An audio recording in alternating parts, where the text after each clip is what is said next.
प्रधानमंत्री नरेंद्र मोदी की मां को गाली देने का वाकया आपने भी सुना होगा और अभी वो हीराबा इस दुनिया में भी नहीं है। तो जब इस तरह से पॉलिटिक्स आगे बढ़ती है, कोई कार्रवाई नहीं होती है, बड़े बड़े नेताओं की ओर से जिनकी पार्टी से वो ताल्लुक रखते हैं वो बयान भी नहीं देते हैं, ना इसको लेकर खेद व्यक्त करते हैं, तो क्या तकलीफ होती है? आई सॉ दैट, मैंने वो वीडियो भी देखा। दुख भी होता है, तकलीफ भी होती है और गुस्सा भी आता है, क्योंकि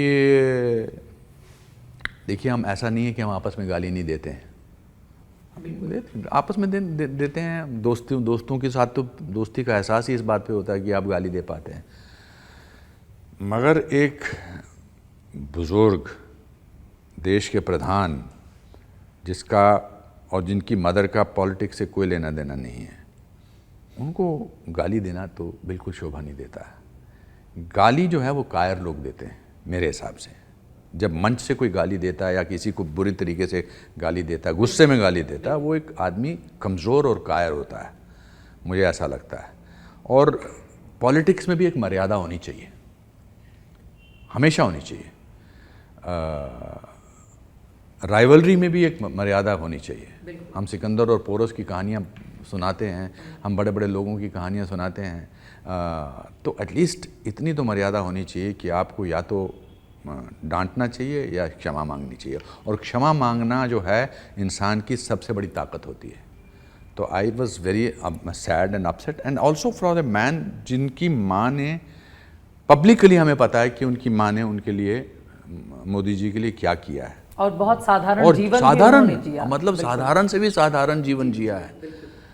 so it was a very very saddening and equally upsetting thing. ये बिल्कुल सही आपने कहा कि सिकंदर और पोरस का आप जिक्र कर रहे थे, उनके संवाद का एक वाकया याद आ जाता है कि हाँ, एक राजा जैसे दूसरे हाँ, राजा के साथ व्यवहार करता है वैसे ही आप व्यवहार कीजिए। पॉलिटिक्स में भी वही होना चाहिए। Why do in the sports also, जब कोई जीतता है और कोई हारता है, हम क्रिकेट में बोलते हैं कि गले लगते हैं, क्यों करते हैं? बिकॉज ठीक है भाई, खेल तो में जीतना और हारना तो होता है। अब चेस में जब हमारे एक चेस के चैंपियन से एक दूसरा आदमी ऐसे छोड़ के चला गया था, सबने बोला था कि क्या किया। स्पोर्ट्समैन स्पिरिट किसको कहते हैं? इसी को तो कहते हैं। बिल्कुल। बजाय ये याद दिलाने की आपने भी शायद किसी को गाली दी थी, तो अब मेरा भी गाली देने का टाइम आ गया। I think it's not right. क्यों इतना स्तर गिरता जा रहा है राजनीति का? Sometimes I think to stay out of power for a long time makes a people feel bitter. जिन लोगों को पावर में रहने की आदत हो जाती है ना, उनके हाथ में जब बहुत सालों तक पावर नहीं हो तो वो बिटर हो जाते हैं। शायद ये एक रीज़न हो सकता है। शायद हमारे यहाँ अभी जो सोशल मीडिया की वजह से या किसी वजह से इसके बहुत फ़ायदे भी हैं, मगर you get noticed for being negative. आपने अभी ट्रोलर्स की बात की थोड़ी देर पहले, उनको वो इसीलिए करते हैं ना कि वो आप नोटिस किए जाएं। मैं आपके बारे में भी पढ़ रहा था, आपकी भी अच्छी खासी ट्रोलिंग होती है। हाँ, तो आप भी तो इसी तरह से झेलते हैं कि इग्नोर करो। बिल्कुल। तो स्तर इसलिए गिर रहा है कि because people who are negative and people who give गालीज गेट नोटिस्ड। आज आप अच्छे, और हम उन्हें जवाब देकर उनका औदा बढ़ा देते हैं। उनको उसी जगह पे रहने देना चाहिए जो है। ये इसमें मीडिया का भी बहुत बड़ा हाथ है। आप एक इंसान, मैं बहुत सोचता हूँ कि जो आजकल वायरल हो जाते हैं उनकी लाइफ इनफैक्ट ट्रेजिक है आगे जाकर, क्योंकि अब कितने लोगों को, हम कल कौन वायरल था हमें थोड़ा पता है, 2 साल पहले कौन वायरल था हमें थोड़ा पता है। हाँ। बट उनकी लाइफ में एक बार वायरल पना आ गया है तो वो पूरी ज़िंदगी इसी में गुजारते हैं कि एक ज़माने में मैं वो हूँ, तो आपको याद दिलाना पड़ता है कौन है। बिल्कुल। तो I think with so called the modernization there are so many amazing benefits, but there are some minus points also. And हमने अच्छाई को सामने लाना बंद कर दिया है। To me Being honest is very cool. लोगों में कटुता बहुत ज़्यादा बढ़ गई है, खासतौर से सोशल मीडिया जब से आया। ये माना गया कि पब्लिक को आपस में कनेक्ट करता है, लोगों के लिए आवाज़ का वो माध्यम बना, कोई भी व्यक्ति अपनी बात कह सकता है। लेकिन आज के दौर में जब उसको खंगाल के देखने जाओ तो ज़्यादातर दूसरों के बारे में गालियाँ निकालते हुए लोग आपको नज़र आ जाएंगे। कमज़ोर लोग होते हैं जो गालियाँ देते हैं। मेरा एक प्ले था, उसमें एक गाना था, हालांकि ये लाइन इससे नहीं जुड़ती है, बट सोया नहीं था इसलिए मैं आगे निकल गया, चलता रहा जल्दी चलता रहा इसलिए मैं हूँ अब सबसे आगे, कमज़ोर जो हैं वो पीछे रह जाते हैं, बड़बड़ाते चले जाते हैं। ऐसा कुछ बहुत साल पहले का एक नाटक था। It's a man who is weak और a person who is weak, उसके पास दो ही रास्ते हैं, या तो एक्सेप्ट कर लें जो बहुत मुश्किल होता है, और या फिर वो गाली दे, उसकी आवाज़ सुनी जाए या कुछ बोले, उनकी तरफ नज़र जाए। मेरे हिसाब से मैं भी आपसे कह रहा था कि to be honest is being very cool. एक कूलनेस के चक्कर में भी हम बर्बाद हो गए हैं। मेरे हिसाब से पंक्चुअलिटी इज़ वेरी कूल, मेरे हिसाब से किसी की हेल्प करना इज़ वेरी कूल, मेरे हिसाब से to be kind is very cool. हमारे अंदर काइंडनेस ज़्यादा रही नहीं है।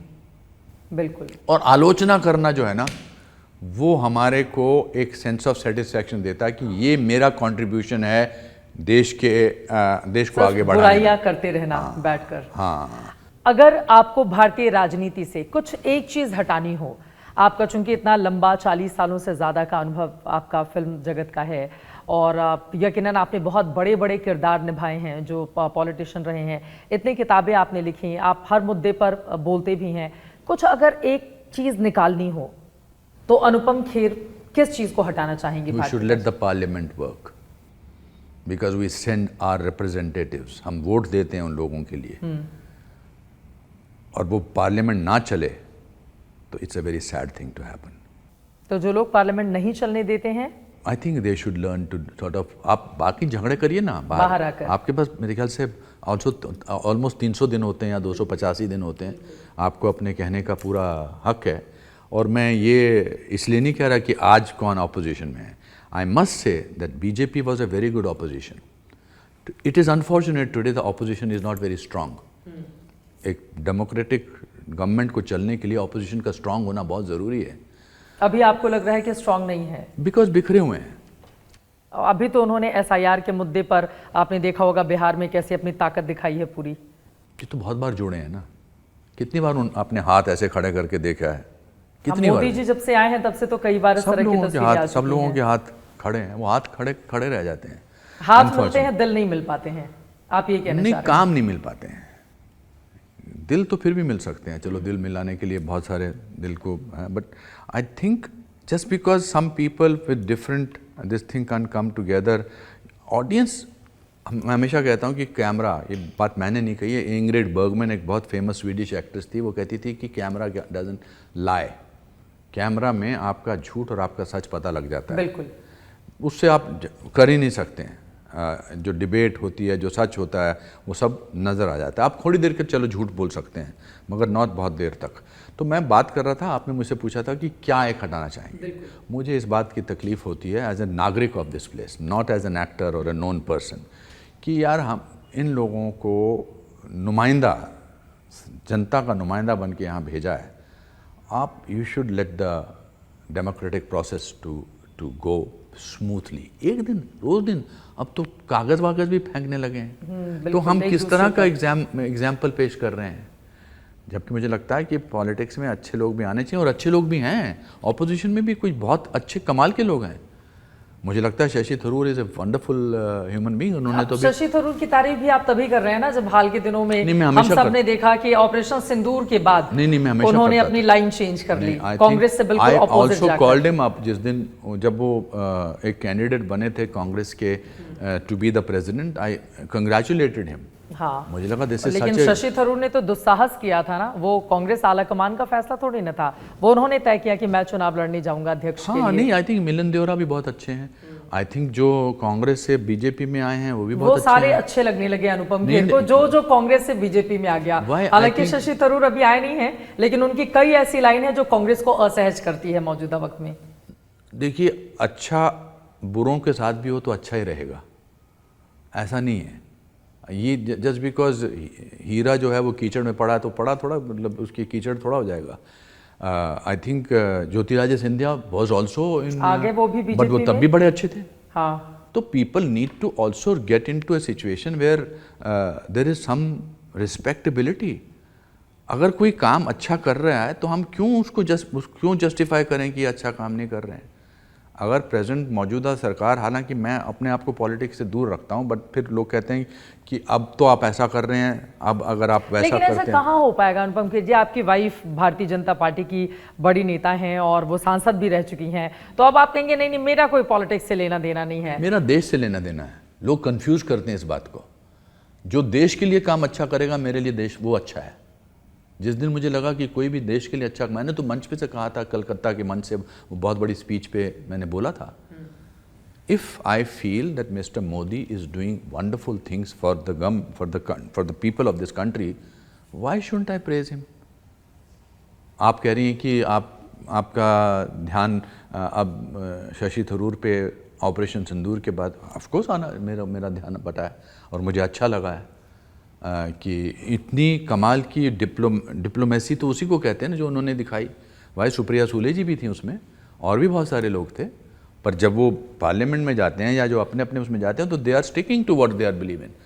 बट उन्होंने बड़ी अच्छी बात कही थी कि जब देश के बारे में कोई बात आती है तो आई हैव टू बी, यही तो इसी को तो बोलते हैं पॉलिटिक्स। ऑपरेशन सिंदूर और उसके बाद देश को भी हमने कैसे सशक्त देखा, देश का नेतृत्व भी, और अभी मौजूदा भी में ट्रम्प साहब को भी अभी हम देख सब लीजिए रहे आप, हैं देश कि अंदर कैसे ही उनकी अंदर लाइन बदल गई है। देश अंदर ही अंदर सशक्त होता जा रहा है। जितना ज़्यादा बाहर हमारी बुराई की जा रही है, जितना ज़्यादा हमको ये महसूस कराया जा रहा है कि आप जो हैं हम आपको सिखाएंगे कैसे होता है, हम आपको सड़क पे ले आएंगे या हम आपको हमारी तरफ खिंचवा देंगे। There is a certain quietness, but then quietness is there is lot of strength in people of India कि हमें मत डराओ तुम ये अपने 50% इससे और इससे मत डराओ। हम डरने वालों में थोड़ा, हम तो 100,000 सालों से हमने भुगता है। 800 साल मुगलों ने हम पर राज किया था, 200 साल अंग्रेज़ों ने राज पे किया था। हमारी संस्कृति में बहुत दम है, तो इसलिए, और वही दम तो है जिसके बलबूते पे हम, जब हम आगे बढ़ रहे हैं तो क्यों ना हम उन लोगों की तारीफ करें जिन्होंने हमारी मदद की है। यकीनन, और मौजूदा वक्त में हम देख भी रहे हैं देश हमारा चौथी बड़ी अर्थव्यवस्था बन चुका है, और जब ट्रम्प साहब को हमने बदलते हुए देखा है तो फिर यकीनन हर हिंदुस्तानी के लिए वो गर्व का क्षण हो सकता है। लेकिन आपने तारीफ की कि शशि थरूर, ज्योतिरादित्य सिंधिया, मिलिंद देवड़ा, ये सब जो बीजेपी में आ गए या फिर कुछ प्रो बीजेपी लाइन ले रहे हैं। आप खुद भी प्रधानमंत्री प्रो इंडिया लाइन ले रहे हैं। Let me correct you on that. हमें लग रहा है कि वो pro BJP, I think they are taking pro India line. I am pro India, I speak about India, but because I speak about India, people confuse it। ये तो सरकार में, अब किरण बीजेपी में, प्रधानमंत्री जी की आप तारीफ करेंगे तो लोग बोलेंगे नहीं, फिर वो तो जो काबिल तारीफ होगा मैं क्यों नहीं उसकी तारीफ करूं? अगर सचिन तेंदुलकर अच्छा खेलते हैं, विराट कोहली अच्छा खेलते हैं, तो मैं क्या बोलूं कि नहीं नहीं नहीं नहीं ये नहीं अच्छा खेलते? क्यों नहीं बोलूं? The prime minister is doing wonderful work for us. Why shouldn't I praise my prime minister if I think he is the best thing that has happened to the country? क्यों नहीं? हर उस इंसान की हम तारीफ करते हैं कि जी किशोर कुमार बड़ा अच्छा गाते हैं। अब किशोर कुमार को जब बैन हुए थे तो वो इमरजेंसी में ही हुए थे ना, पर या किशोर कुमार अगर सरकार की बुराई करते हैं तो बुरे गायक तो नहीं हो जाते ना। जब हम देखिए प्लेयर्स को ऑफिशियली कंट्री रिप्रेजेंट करने का मौका दिया जाता है, एक्टर्स, सिंगर, एंकर्स, हम ऑफिशियली कंट्री को रिप्रेजेंट नहीं करते। लेकिन जब मैं बाहर की फिल्मों में काम करता हूँ, विदेश की फिल्मों में काम करता हूँ या सीरीज़ में काम करता हूँ, मैं मन में सोचता हूँ कि मैं भारत को रिप्रेजेंट कर रहा हूँ, मुझे बहुत अच्छा काम करना है। और आप यकीन नहीं करेंगी कि मैं हर शॉट से, ऑलमोस्ट हर डिफ़िकल्ट सीन से पहले, चाहे मैं किसी के हाथ भी, वर्ल्ड के किसी भी एक्टर के हाथ काम कर रहा हूँ, मैं हमेशा अंदर से बोलता हूँ दिस फिल्म में जो ये सीन है ये भारत को रिप्रेजेंट कर रहा है। अपना अपना एक मोटिवेशन तरीका होता है ढूंढने का। तो अगर बुराई और अच्छाई इस बात पे डिपेंड थोड़ा करती है। मैं तो देश के लिए, कल को कोई भी देश के लिए अच्छा काम करेगा मैं उसकी बात करता हूँ। मैं सैनिकों के बारे में बात करता हूँ। मेरी तन्वी द ग्रेट है ही सैनिकों के बारे में। The only first film about peace time in army is based on that film. We have the best army, we have the best sports में देख लीजिए। क्यों नहीं तारीफ करूं कि हर वो ऑर्गेनाइजेशन जो बाहर जाती है, रिप्रेजेंट करती है इंडिया को, वो वापस आती है और प्रधानमंत्री उनको अपने यहाँ बुलाते हैं। क्यों नहीं?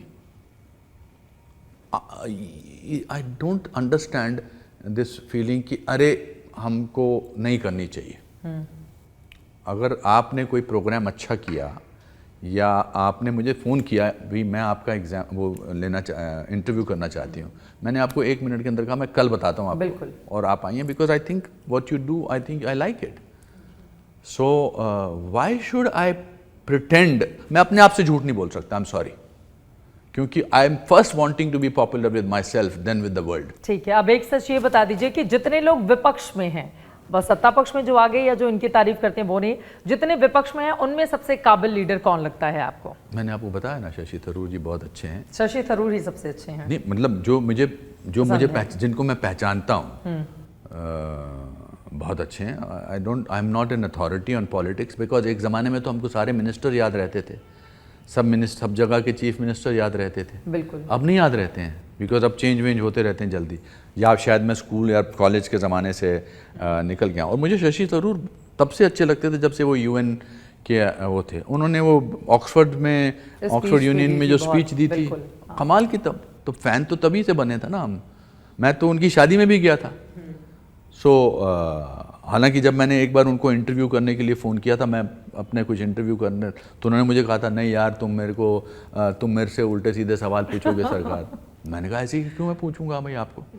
सो perception, peoples perception, anybody who talks wants to talk about the country, if the present regime is good for the country, why not, why not? I just feel that. भूख लगी है। हाँ, अब बस आखिरी के 2 सवाल मैं जल्दी और कर लेती हूँ। बस आखिरी के 2 सवाल है। आपने शशि थरूर जी की शादी का जिक्र किया, अब मैं आपकी शादी पर आ जाती हूँ। किरण खेर जी का स्वास्थ्य बहुत लंबे समय से ठीक नहीं था, अभी वो कैसी हैं? ये जो दौर रहा है 2020 से लेकर अभी तक का, वो अनुपम खेर उनके परिवार के लिए कितने बड़े चैलेंजेस लेकर आया? सो मैं न्यूयॉर्क में एक सीरीज़ कर रहा था, न्यू एम्स्टरडैम, जो अभी नेटफ्लिक्स पे आता है। वो 5 सीजन्स के लिए मुझे जाना था और अच्छा पैसा मिल रहा था और इंटरनेशनल रिकग्निशन थी। जब 2 सीज़न उसके हुए तो किरण वॉज डायग्नोज विद कैंसर। किरण हमेशा बहुत ही स्ट्रॉन्ग, पावरफुल पर्सनैलिटी रही हैं, और फिर मेरा फ़र्ज़ था, मुझे लगा कि मुझे ये सीज़न सब कुछ छोड़ के I need to be with her, even if in India मैं अपना काम करता रहूँगा। और वो 10 साल तक उन्होंने बहुत ही मेहनत से चंडीगढ़ की कॉन्स्टिट्यूएंसी को लीड किया। I was very proud of her, and she was all right. फिर बीच में थोड़ा सा और आया था। आई थिंक कैंसर से ज़्यादा it's the treatment which kills you. It treatment is very tough, but she is a tough lady. बातचीत करते रहना चाहिए, और मैंने बताया पॉजिटिव इंसान हूँ। मैं हमेशा कहता हूँ सब ठीक हो जाएगा, सब ठीक हो जाएगा, डोंट नॉट टू वरी। हम बहुत सालों से एक दूसरे को जानते हैं। हम शादी से पहले, before we fell in love, we were best of friends. वो मेरी बेस्ट दोस्त थी। मैं तो अपने जो रिश्ते इधर उधर चल रहे होते थे, मैं उनको जाके बताता था कि ये हो रहा है। But I think in any relationship, however big it is, the element of kindness, the element of equality should never go. प्यार ऊपर नीचे होता रहता है, मगर म्यूचुअल रिस्पेक्ट बहुत ज़रूरी है, और वो हम दोनों में बरकरार है। ऐसे मैं चाहे उनसे कभी कभी हमेशा वैसा ना बिहेव करूं जैसा कि हस्बैंड को करना चाहिए, इन द सेंस मैं काम पे निकल जाता हूं, बहुत काम करता हूं, but if it comes to a family, I will stand by her, और by for that matter anybody in my family, my brother, my mother, मैं तो दोस्तों के साथ खड़ा रहता हूँ, because that is what makes me me. आप चूंकि हर सब्जेक्ट पर बोलते हैं, इसलिए मैं इस सवाल को करने का दुस्साहस कर रही हूँ। पहली शादी नहीं चली, फिर आप दोनों ने ही, और वो आपकी दोस्त थी, आपने खुद ही बताया, तो फिर जब आप लोगों ने ये फैसला किया। मेरी शादी पहले नहीं हुई थी, किरण जी की। हाँ, हाँ, हाँ। तो फिर आपके फैमिली की ओर से हमारे को 40 साल हो गए, 26 अगस्त को शादी के हमारी शादी उतनी जितना कि आपका सफल करियर, जितना मेरा करियर था। हाँ, जैसे ही मैं सफल हुआ था, जैसे मैंने अपने सारे बाल कटवाए, किरण को मैं सडनली अट्रैक्टिव लगने लगा है? और उनके इतने लंबे बाल हैं जी। आपका सवाल क्या था? मैंने बीच में टोक दिया। मतलब टफ नहीं था, मतलब फैमिली के लिहाज से, या आपने तय कर लिया था कि किरण ही आपके जीवन के लिए बेस्ट लाइफ पार्टनर? मेरे मदर और मेरे फादर, हम बड़े हालांकि हम ज़्यादा पढ़े लिखे लोग नहीं थे, but I think we were all, my father was a very very modern kind of a man. When I say modern doesn't mean anything. I think उनको पता था कि मैं I will be happy. And I think my mother initially had some issue कि क्या तुम कर रहे हो. My mother does feel sometime that we don't have a child of our own, but she loves Sikandar very much. और नहीं, I don't think they had any problem. कोई ऐसा नहीं था. और मैं कभी कभी सोचता हूँ कि शायद मैं सक्सेसफुल हो गया था इसलिए उनको ये प्रॉब्लम नहीं हुई. नहीं, वो genuinely they my father used to love when he was there. My mother loves. वो बार बार पूछती हैं किरण. मेरी माँ को हमने बताया नहीं कि माँ किरण की तबीयत ठीक नहीं है. और उनको नहीं बताया? मैंने नहीं बताया. मैं उनको क्यों बताऊं? जैसे मैंने उनको बताया नहीं कि सतीश कौशिक जो मेरे बेस्ट फ्रेंड हैं वो इस दुनिया में नहीं है. क्यों मैं ऐसी चीज़ें से उनको बताऊं जिससे उनको तकलीफ़ हो या दुख हो? मेरी माँ को बताया नहीं. वो हमने एक दो बार बोला था कि तबीयत ठीक नहीं है, but we have not told her anything. ठीक है, अब आखिरी सवाल. अभी तो 4 सवाल हो गए इतने. आखिरी सवाल उदासी उम्मीदों दोनों को लेकर. हाल ही में मैंने आमिर खान का इंटरव्यू किया. आपने बहुत सारी फिल्में उनके साथ की हैं. मैंने जब उनसे पूछा कि जब आप तकलीफ में होते हैं या फिल्में हिट नहीं होती हैं तो आप क्या करते हैं, उन्होंने कहा कि मैं 3-4 दिन तक कमरे में अपने आप को बंद कर लेता हूं और खूब रोता हूं, और फिर मैं जब ठीक हो जाता हूं खुद से, उसके बाद मैं फिर जाकर लोगों से मुलाकात करता हूं. उस दौरान मैं सिर्फ अपने फैमिली के लोगों के अलावा और किसी से भी राब्ता नहीं रखता. तो जब आप निराश होते हैं या कभी इस तरह की कोई चीज़ आती है तो आप अपने आप को उबारने के लिए क्या करते हैं? अनुपम खेर के मन में अब क्या है? क्या कुछ ऐसे सपने बाकी रह गए हैं जिसको पूरा करना वो चाहते हैं कि जल्द से जल्द उस पर इम्प्लीमेंट किया जाए? और पॉलिटिशियन के तौर पर क्या आप भी राजनीति के मैदान में अपने हाथ आजमाएंगे? तो पहले मैं आपके आखिरी सवाल का जवाब दे दूं. नहीं, मेरा पॉलिटिक्स में कोई इंटरेस्ट नहीं है. मैं हमेशा कहता हूं कि हाँ, अगर मैं बिना लड़े आऊं, पर अभी फ़िलहाल नहीं है. Because I am too interested and too involve with what I do. I am very happy. हाँ, जब देश के बारे में कोई बात होती है तो मैं अपनी आवाज़ ज़रूर उठाता हूँ. तो आई थिंक वो अपने आप में बहुत ज़्यादा पावरफुल है. मैं जब किसी सदमे को या किसी तकलीफ़ को देखता हूँ तो मैं बिल्कुल नहीं रोता हूँ. मैं तो ज़्यादा हंसता हूँ कि इस किस्से का मैं आज से 10 साल बाद जिक्र करूँगा कि जब ये हुआ था तो ऐसा हुआ था. Also I think that I came to this city on the 3rd of June 1981 with 37 rupees in my pocket. मैं सोचता हूँ उस हिसाब से तो मैं हमेशा कामयाब हूँ. 540 फिल्मों के बाद में बोल रहा हूँ मेरी पिक्चर नहीं चली, मैं बर्बाद हो गया. नहीं, मुझे इस बारे में अपने आप से कोई उम्मीद नहीं है. मुझे तो बहुत ताकत का एहसास होता है. And to make a film like Tanvi the Great, you have to be a really an amazing person and a brilliant director, and have the courage to make a film like this. How many people make a film on autism? बिल्कुल. So I'm very happy and I'm very proud. और मैं लोगों को मिलता हूँ और मैं बोलता हूँ यार ये पिक्चर नहीं चली यार, सैयारा ने बर्बाद कर दिया यार. मैं बिल्कुल नहीं रोता हूँ. हाँ, तकलीफ़ होती है, कभी कभी तकलीफ़ होती है. Not that I am comparing my self with Aamir का अपना तरीका है, पर मैं सोचता हूँ मैं कहाँ रेलवे प्लेटफॉर्म पे सोता था. मैं आज अपने स्कूल की 3rd फ्लोर पे 6th फ्लोर पे बैठा हूँ. शानदार से ये ऑफिस स्कूल में चल रहा है. आपने अभी मैं अपने ट्रॉफी के कमरे में आपको पहले बिठाता हूँ, मैं दिखाता हूँ भाई देख लो मैंने क्या क्या किया है. तो I think God has been very kind, my audience has been amazingly kind. I am still working, I am still alive and I am still happening. कुछ भी हो सकता है आपकी जिंदगी में आगे, आपके प्रोग्राम की तरह. हाँ, कुछ भी हो सकता है. आगे अभी तो बहुत सारी सफलता बाकी है. और हाँ, बहुत. क्या बात कर रही हैं आप जब मैं 90 साल का हो जाऊंगा आप ऐसे बैठी, आप ऐसी दिखेंगी, मैं भी ऐसा ही दिखूंगा. आप मेरा इंटरव्यू करना और मैं कहूँगा कि अभी भी बहुत कुछ बाकी है. हाँ, ये बिल्कुल सच बात है. हम लोग ऐसे दिखेंगे जब आपके 90 साल में आपकी किसी फिल्म का सक्सेस होने के बाद हम इंटरव्यू कर रहे होंगे. बिल्कुल बिल्कुल. बहुत सारी शुभकामनाएं, बहुत बहुत धन्यवाद हमारे इस कार्यक्रम का हिस्सा बनने के लिए. अनुपम खेर जी की जिंदगी के पन्ने को जब आप टटोलेंगे, उनका जो सारांश है वो आपको हर गुजरते दिन के साथ इंस्पिरेशन देता है, आगे बढ़ने की प्रेरणा देता है. और यकीनन एक छोटे से शहर से आकर मुंबई जैसे इस शहर में अपना नाम बनाना, पूरे देश के लिए इतना बड़ा रोल मॉडल होना और देश और विदेश में छा जाना, यूं ही कोई अनुपम खेर नहीं बन जाता है.